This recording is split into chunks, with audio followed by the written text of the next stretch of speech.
Hi there, good morning, good afternoon, and good evening. So in this video, I'm going to teach you how to reset your factory settings without using your Apple ID password. Okay? So let's just say the very first part right here, let's just say you're fortunate enough. You're fortunate enough to reset your iOS or iPhone with your Apple ID. For example, you're fortunate enough to remember your Apple ID password. Simply go to settings right here, click on General tab, and click on this option right here. Right? As you can see, there is a reset content and settings. This is a general reset for everything.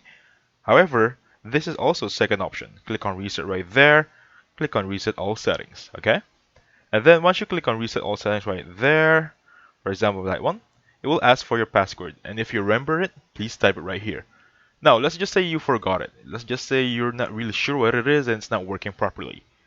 I have an option for you. Second option is going to be this one. Please open up your Safari. You can use this on your phone also. Whatever you're using right now, you can use this at the same time.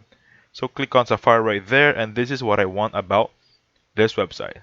Again, this is iforgotapple.com. So if you click on reset password, they will just ask for a phone number associated with your phone or your Apple ID. They will send the verification code right there, and you should import it right here. If you have an email also associated with your Apple ID, they will send an email. It's the same idea as phone.